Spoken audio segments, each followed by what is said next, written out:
Hello दोस्तों, आज हम बात करेंगे मेटाप्लेजिया के बारे में। जिन लोग को भी कैंसर के बारे में जानना है या कैंसर के बारे में जानकारी लेना चाहते हैं उनके लिए मेटाप्लेजिया के बारे में जानना जरूरी है, क्योंकि ये एक तरह का ऐसा सेल्स में चेंज होता है जिसके अगर ध्यान नहीं रखा जाए या इसके लिए अगर सावधानी ना रखी जाए तो आगे जाके ये कैंसर में डेवलप हो सकता है। इसलिए मेटाप्लेजिया जो कि ट्रांसफॉर्मेशन होता है सेल्स का एक टाइप से दूसरे टाइप में, ये क्या होता है और किन केसेस में होता है और इसके लिए कैसे हम सावधानी रख सकते हैं, ये सारी चीज़ों पर आज हम बात करेंगे। अगर किसी व्यक्ति को कैंसर के बारे में जानना है तो मेटाप्लेजिया उसका एक प्रीकर्सर स्टेज माना जाता है, इसलिए इसके बारे में भी जानना आवश्यक है। टॉपिक पर जाने से पहले जो लोग हमारे चैनल पर नए हैं उन्हें रिक्वेस्ट करूँगा कि चैनल को सब्सक्राइब करें, वीडियोज़ को लाइक करें, शेयर करें, फॉलो करें, कमेंट करें, पूरा देखें। मेटाप्लेजिया बेसिकली हर केस में कैंसर हो जाएगा ऐसा कोई ज़रूरी नहीं है, लेकिन ये एक ऐसा सेल का चेंज है जिसके बारे में जानना और उसको प्रॉपरली मैनेज करना आवश्यक है, क्योंकि कुछ केसेस में ये डिस्प्लेजिया में कन्वर्ट हो सकता है। जो डिस्प्लेजिया वो अगले स्टेज में कैंसर जा सकता है, यानी कि ये आप मान सकते हो कि डिस्प्लेजिया का प्रिकर्सर है और डिस्प्लेजिया जो है वो डायरेक्ट कैंसर का प्रिकर्सर है।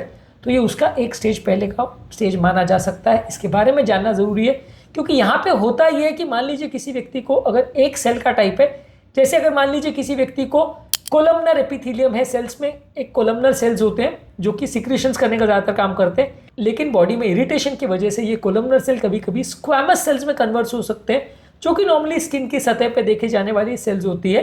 ये सेल्स नॉन सिक्रेटरी सेल्स होते हैं, लेकिन इरिटेशन की वजह से कोलमनर सेल्स इसमें कन्वर्ट हो सकते हैं।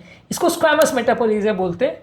इसका उल्टा में ग्लैंडुलर मेटाप्लेजिया हो सकता है, जहाँ पे स्क्वैमस एपिथेलियम जो है कुछ इरिटेशंस की वजह से ग्लैंडुलर सेल में कन्वर्ट हो सकती है, यानी कि एक सेल टाइप जो है वो दूसरे सेल टाइप में पूरी तरह से कन्वर्ट हो गया, जो कि वो नॉर्मली या नेचुरली नहीं था, लेकिन इरिटेशन की वजह से या कुछ फैक्टर्स की वजह से वो कन्वर्ट हो गया।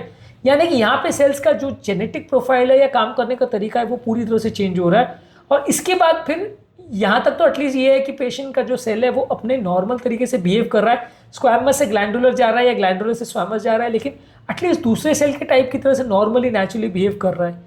पर इसके अगले स्टेज में जब सेल्स डिस्प्लेजिया में चले जाते हैं तो वो अननेचुरली बिहेव करने लगते हैं, मिसबिहेव करने लगते हैं और वो कैंसर में तब्दील होना चालू हो जाते हैं। तो ये उसका एक प्रीकर्सर स्टेज माना जा सकता है। इसके रिस्क फैक्टर्स भी लगभग वैसे ही हैं। अगर किसी सेल्स में लंबे समय तक इरिटेशन हो किसी भी कारण से, या सूजन हो, इन्फ्लेमेशन हो, तो हो सकता है। किसी व्यक्ति को अगर वातावरण में कोई एक्सपोजर हो, कोई एनवायरमेंटल टॉक्सिन का जैसे स्मोकिंग का या कोई पोल्यूटेंट्स का, तो उससे हो सकता है। किसी व्यक्ति को लंबे समय में हार्मोनल इम्बैलेंसेज हो तो ये हो सकता है। हालांकि हार्मोनल इम्बैलेंस वाला मेटाप्लेजिया यूजली इतना डेंजरस नहीं होता, पर इरिटेशन की वजह से होने वाला मेटाप्लेजिया कभी कभी कैंसर में तब्दील हो सकता है।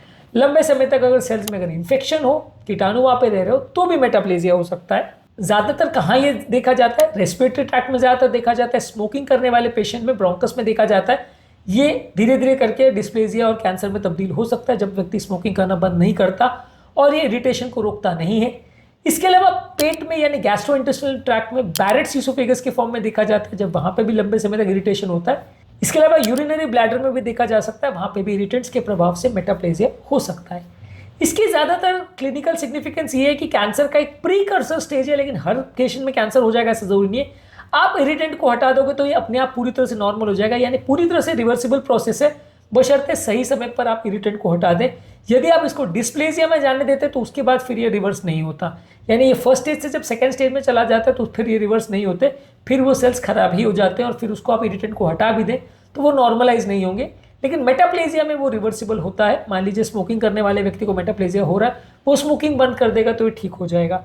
मान लीजिए किसी व्यक्ति को बहुत ज़्यादा एसिडिक तत्व या कोई खराब चीज़ें खाने की वजह से बैरेट्स ईसोफेगस हुआ, वो व्यक्ति को अगर मेटाप्लेजिया के लेवल पे आपने रोक दिया वो इरिटेंट को, तो वो अपने आप ठीक हो सकता है। तो यहाँ पे ये रिवर्सिबल प्रोसेस है, डिस्प्लेजिया में वो थोड़ा इरिवर्सिबल हो जाता है।